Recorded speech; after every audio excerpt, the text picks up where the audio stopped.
Hailing frequencies open, and welcome to another episode of Star Trek Discoverage, the live podcast that boldly goes into excruciating detail about this week's episode of Star Trek Lower Decks. I'm your host, Aaron Coker, aka Caliban, and tonight on the show, a very special episode of The Real Housewives of Beta Z. Joining me on the show, as usual, is my co-host. She's also the co-host of the Generations Geek podcast, a more or less family-friendly celebration of geekdom. It's Ella Pearson. Ella, welcome back to Discoverage. Thank you. It's great to have you back. It's great to be here. It's great to feel the love of the Star Trek on this Thursday evening, as we have done for... I don't think I want to think about how long it's been now, but it's been a while. Yeah. It wasn't always on Thursdays, was it? It started off on it was like Sundays or something, wasn't it, or something else? Sundays, whenever Discovery, what day? Oh, I think you might be right that it was on a weekend when Discovery aired. Yeah, it was on Sundays. I mean, it's been Thursday for a while. Because I feel like right when Discovery was airing, I was still in college, and I would go to my parents' house to watch it, do the podcast from there, and then sometimes be a little too lazy to go back to campus, sleep in my old bedroom, eat some more free food. Sure. That's something you can do. I guess you wouldn't know the difference. Was it hard going to school so close to home? When I went to school, the first thing I was like, I'm states away. I'm going, more than hundreds of miles away. It was odd. I was spoiled because I got to do the full year abroad. Oh, you got that. Mm-hmm. I got the being very far away from everything and meeting a bunch of new people. Yeah. I don't know. I never really. I think looking back on it, I'll say this. Looking back on it, I wish I had gone to a much smaller school and one that was maybe a few hours away. I think that would have been really good for me. Yeah. At that age, but how are you supposed to make that decision at 18? Yeah, exactly. How are you supposed to make any of these decisions? I think that I probably would have been a little closer. I was like almost 800 miles away, so I would have been a little closer to home. But I also probably just would have said screw it and gone to the university, because it would have been a lot cheaper than where I did go. It was a really especially good deal. being an that's what really in-state put the student. nail in the. Yeah.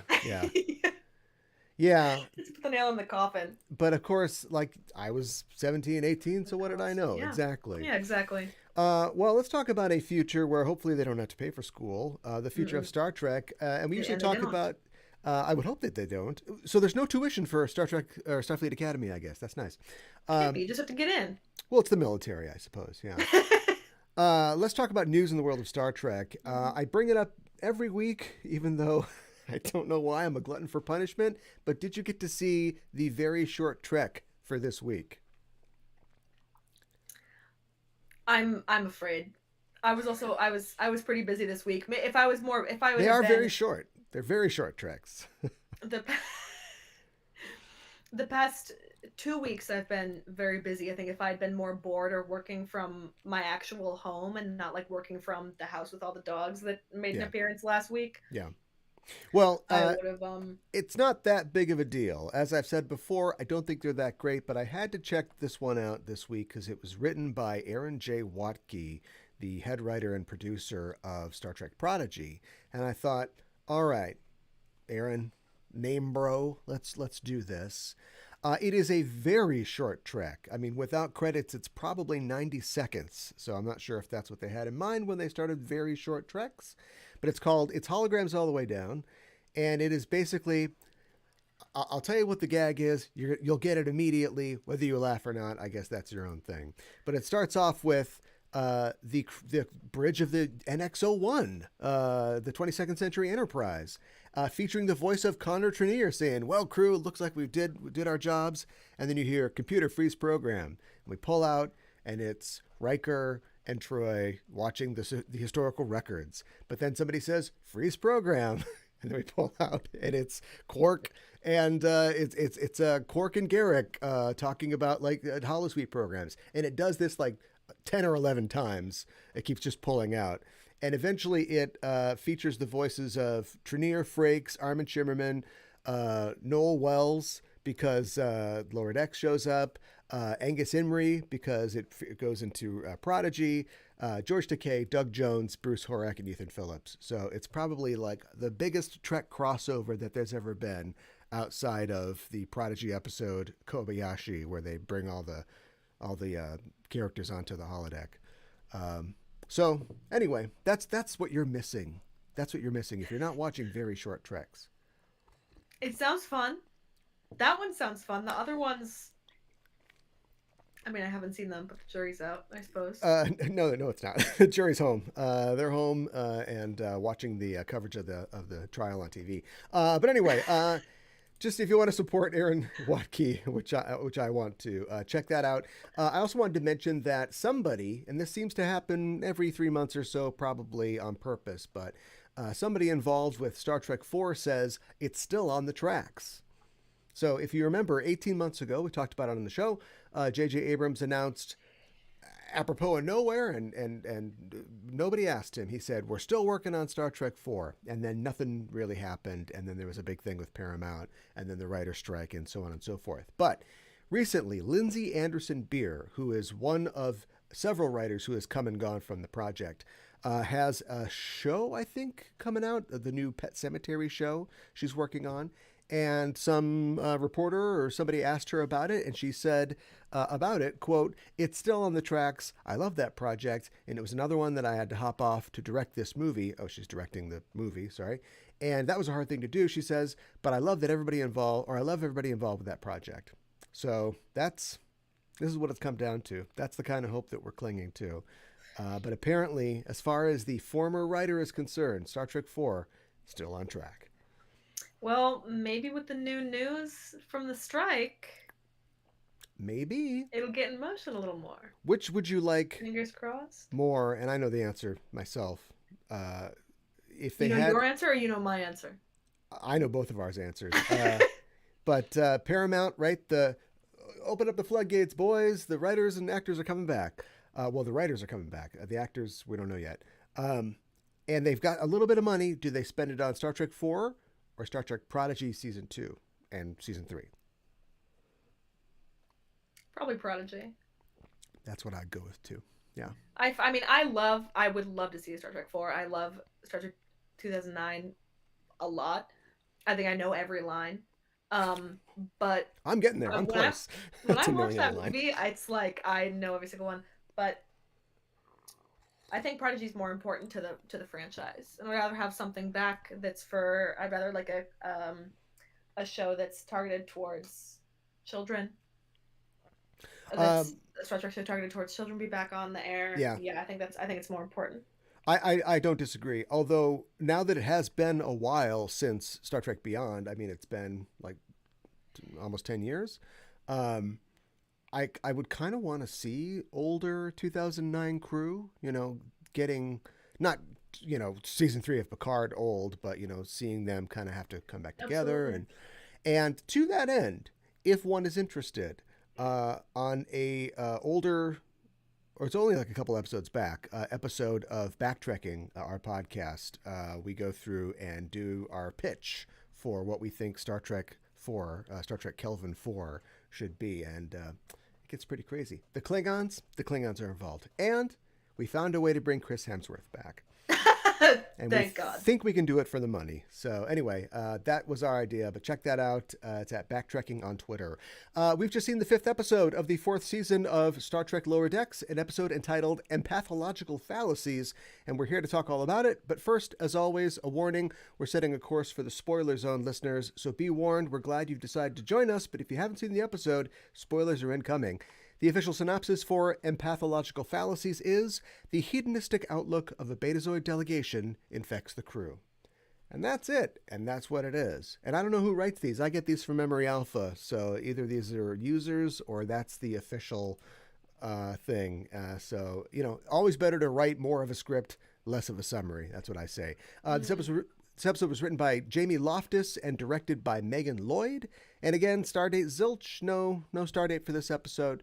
Some trivia for the episode. The title derives from the term pathological fallacy, which is an error in logic in assuming all members of a particular group share traits present in one or a small number. So I think that's relevant for the episode. Some special guest stars tonight: Rachel Dratch, Janelle James, and Wendy Malick appear as the trio of Beta Z matrons, and they have funny names like Dolorex and Catrot and Cathew. So anyway, that's who's on the show tonight. Let's get into it. What'd you think about empathological fallacies? I knew I'd screw that up eventually. I love that. I think it's my favorite so far this season. You can't. I require you to not say that every single time. What did I say it last week? You say that every week. I say it a lot, but have I said it this season? Maybe, yeah, you've said it at least once this season. I don't know if you At said it least last once, week. but not twice, but not every week. Yeah, you really, it really was. It really was my favorite so far. I thought well, that. I mean it. I mean it every time I say it, but I think this is a standout episode for this season so far. I mean, what do you think? I think that I can't even tell anymore. I think that it's. I think that I think every episode subsequently has been the most Lower Decks episode that Yeah. they've ever done, and as much as like I don't. Boy, I keep talking about Peanut Hamper. As much as I don't love Peanut Hamper as a character, and I thought that her episode with the birds like last season was a departure. I'm starting to miss the departures. We've had 5 episodes that have just been pretty much right down the line, A story, B story, little messing around with a runner structure. And so I don't know if this is Lower Decks.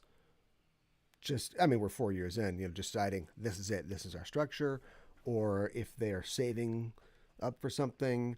We touched on the longer runner with the mysterious ship this week, but we didn't see it. But I don't know. I keep thinking that this is the wacky show. They're going to surprise me, or they're going to do something, and I've grown accustomed to their wackiness. I think, although I don't think that anything that happened was too out of character. We focus on T'Lyn. A lot of people's kind of standout favorite new character tonight. Um, you like T'Lyn, right? I do, yeah. I don't. That's fair.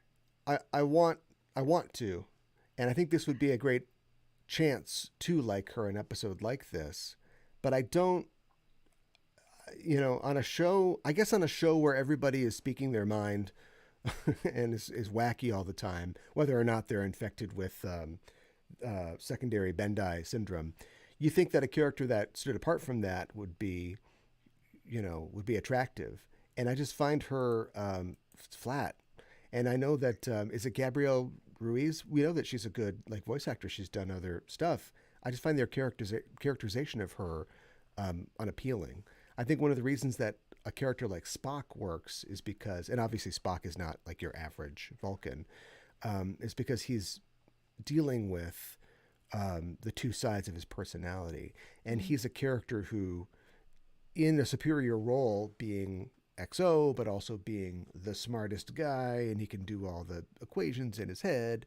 Um, there's an irony in the fact that he doesn't understand humor and he doesn't get the joke, and so we're able to Bones and Kirk can make fun of him or something like that. And of course, he passed that on to a character like Data, who can do all the computations and stuff, but doesn't what do laughing mean? And so there's things to work with. There's levels, and she's very capable. She's very polite, and she we find out she's just repressing a little bit of resentment this week. But I don't know. There's not enough going on. There's nothing crunchy there yet for me.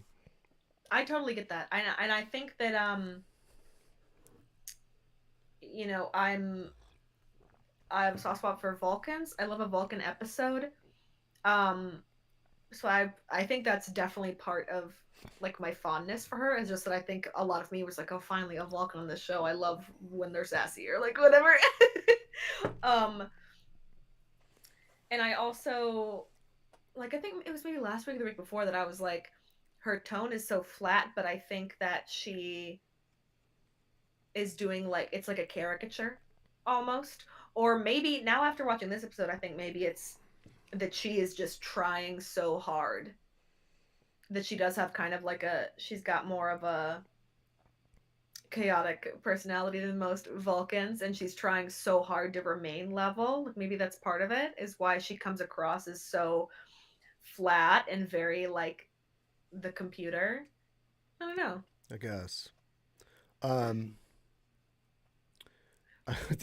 in the very short trek, spoilers, but at the end, like they try to turn the computer. They say computer freeze program, but the computer tries to freeze them. And so anyway, that's what I was thinking of. But that's not what we're talking about. Um, yeah. I guess I just don't know how she. I don't know how she adds to the stew that is Lower Decks yet, Hmm. but I do think Well, I think it's it's because she's so. I think you're right that she's so like the antithesis of the rest of them. yeah Like I think that's what she adds. yeah. I think that they recognize that, and I don't think that in any way like all the characters are played out yet, but I do think that their struggles tend to be very similar struggles. Um, Mariner has not rebelled against authority in a long time because I think that she's trying to sort of, unless it's like totally self conscious, like when she was wearing her gym shorts or whatever. Um, and so that's like growth and evolution for her. And Boimler seems to have calmed down a little bit. And so obviously there are new conflicts for these characters to find, but if we're going to run them through the same old paces, then I think they knew that they needed like I would like to see like when we had that episode with the three different ships, like bring a couple different characters on. I don't know why they're there. It's a show, make something up. But I'd like to see somebody like Talin, somebody, a different kind of character, a Klingon or something else. Um, build out the cast. How many Do you know how many characters there are on The Simpsons? Like technically, officially, I've never seen watched. it's you never watched The Simpsons? No, is that something that The I should Sim see? The Simpsons, like The Simpsons, Yeah. that show. Okay, okay, that explains something. That's a big puzzle piece Is that right there. is that something that's missing from my Really, repertoire? never. Should I be watching Do your that? parents like The Simpsons? I don't know. I think when Because I at was a this point, it's kid, been on so long that it would be something that you would have watched with your parents. So now I'm assuming that your mom and dad don't like The Simpsons. I think probably not. I think I actually have a pretty specific memory of being a kid at my grandparents and realizing that if I was playing outside at like 4:30 or whenever I think it was The Simpsons. Mm-hmm. Anyways, I would strategically come in at about like 4:35, 4:40 because if I was outside playing, my grandpa would put on The Simpsons at 4:30. But if I Okay. was inside, he would put on something else that I guess he thought The Simpsons was a little, Uh, maybe a little, I don't know what the content is, okay. Interesting. Interesting. Okay. but I have no memory of what I actually watched. I just remember realizing like if I if I come in about 15 minutes after The Simpsons starts, I get to watch The Simpsons. But I have no memory of why I liked it. I think it Sure. was The Simpsons. Sure. All right. That's what I mean. There's nothing wrong with you. It's just so much a part of American comedy and American television at this point, and it's Hmm. just part of the fabric of media. So, How many uh, years has it been on? 35, somewhere between God. 30 and 40 years. Yeah, Okay. 80, no, like 80, mid 80s is when it came out. So it's been yeah, like 30, 35 ish. Huh. You're the first person who's ever in my life asked me if I've seen The Simpsons. You ever seen Futurama, No. Family Guy, Mm-mm. American Dad? Mm-mm. Not a comedy. So Are okay, any of these so shows that all I right. should be watching? My partner tells me sometimes that I should watch Futurama. The Well, like out of the way. it's Futurama is good because it's as funny, and people that watch The Simpsons recently are gonna laugh, but it's as funny as The Simpsons, but it is from it's written by sci-fi nerds, and so there's like a lot Yeah. of like kind of joke as The Simpsons was too, but it's even more in Futurama. So that's interesting. So like when you come to you've watched Rick and Morty, right? A bit. I Okay, never a finished bit. it. I It's fine. watched some of it, maybe You senior year of high school, you don't first year have of college. to finish it. So when you come to Lower Decks, a comedy animated television show on Yeah. American television, that's interesting. I want Okay, so what do you see then? Interesting, huh? I don't mean to like clinicalize you. No, it's okay. I'd never thought of that before. Hmm. An animated comedy is something that it has to be very good for me to watch. I'm not sure why. I don't usually gravitate towards.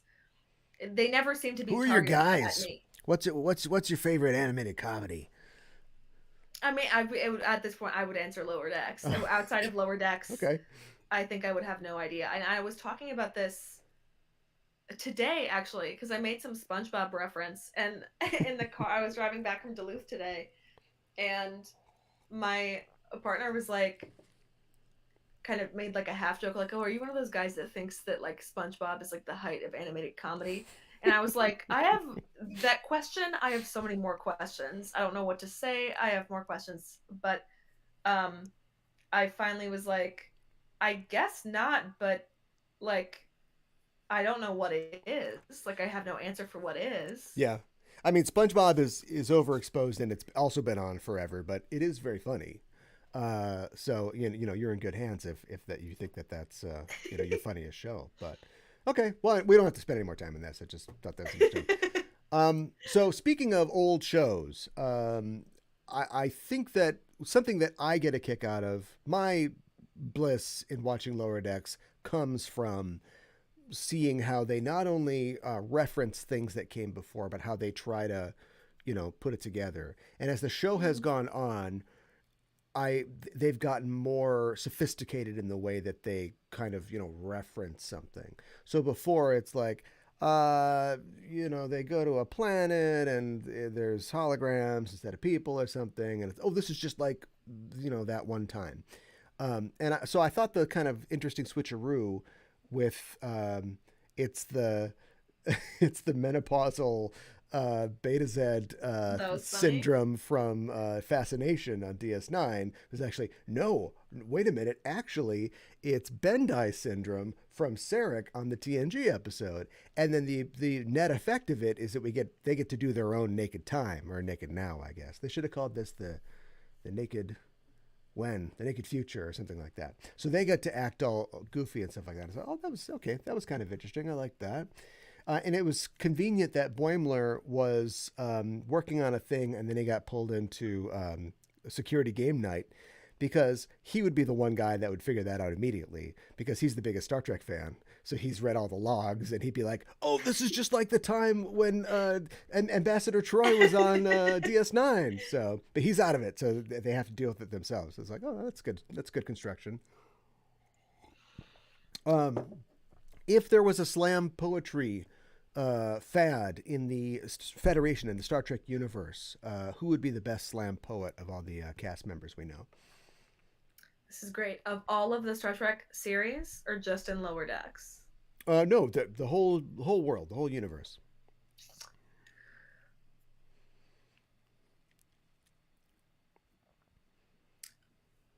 Maybe Garrick if he really sent it.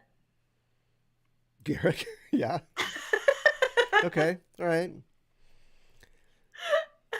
He's I mean, got yeah, his you know his jacket's on point and he's got his fly lines and he's gonna just mhm, you know rip into somebody.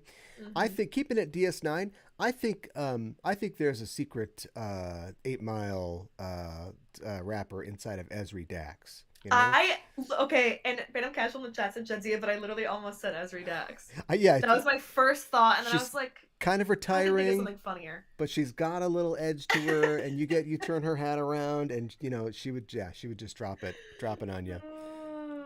In the chat, we got a Because I vote for was like, Jadzia as well. yeah, I because th- I was like, maybe a Trill. You know, yeah, they've lived some lives. you can draw on all that Hmm. experience, and yeah. Um, so that's pretty much all that I had to say. I think I was gonna complain. I was gonna mention right before this episode started. I was talking to my girlfriend, and I was like, "Nothing's happened with the ship." There's been 4 episodes where you know it's just like people talking and things happening. That's fine.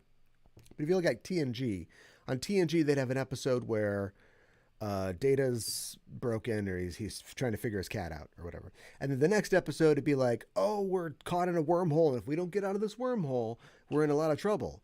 And they'd figure it out. And the next episode would be Troy's mom's on board. We have to maybe dip in and out of the holodeck. And then the next episode, we got to race really fast to get somewhere. And that's like the TNG balance. Voyager, almost every week there's something wrong with the ship, and that's just kind of the way that it goes. So I was wondering if they were going into like, oh, we're exploring characters more. And this episode kind of had character exploration, but it also had like a specific space threat, an old school threat. They're going to go through the neutral zone. So I thought like, oh, that was a pretty good balance of like what I was talking about. Like they brought that back. I'm still waiting for the next saga of Peanut Hamper though. I've convinced myself that I want to see more Peanut Hamper. I wish it would be so iconic of them if they were like, this episode that everyone hated, we're making a sequel.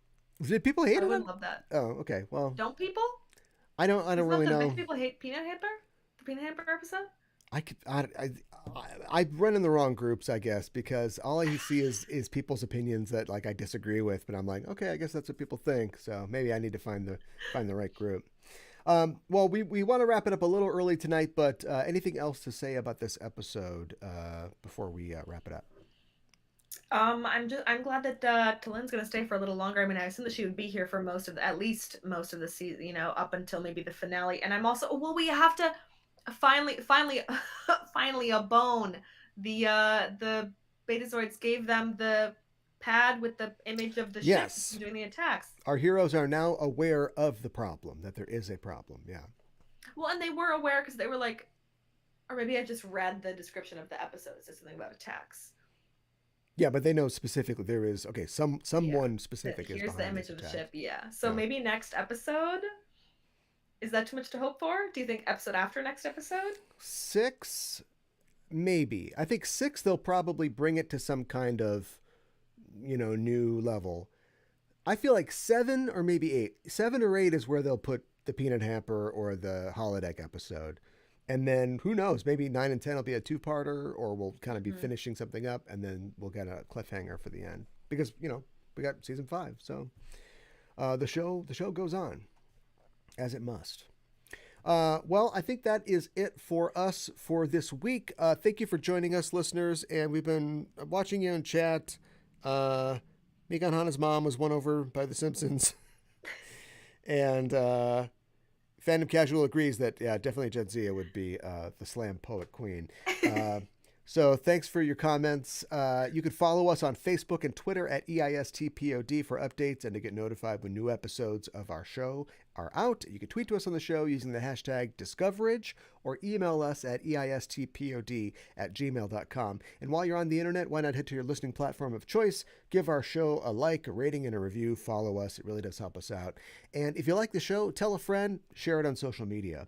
We'll be here next Thursday, October 5th at 8 p.m. for the 6th episode of Lower Decks' 4th season. It's an episode called Parth Ferengi's Heart Place.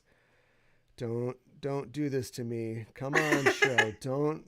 Okay. All right. Matt Berry better be on this thing, or somebody from Garth Marenghi, but don't toy with me. We'll be here next Thursday to cover it. We'll be going live once again at 8 p.m. Central. Follow us on Facebook or Twitter at EISTPOD to get notified when we're live and broadcasting. That's it for this week. Ella, thanks so much for joining me to talk about tonight's episode of Lower Decks and remind people where they can find you online. Thank you. You can follow me at Gondor Gold on Twitter. Awesome. I am at KA1IBAN on Twitter, and I'm still looking for time to finish my audiobooks of Lord of the Rings, but I got another Audible credit, so I bought it, the third one. I got the whole series now. So I'll let you know how that goes. That's it for us for this week. Thanks for listening, and we are signing off. This is Aaron Faella saying, live long and prosper.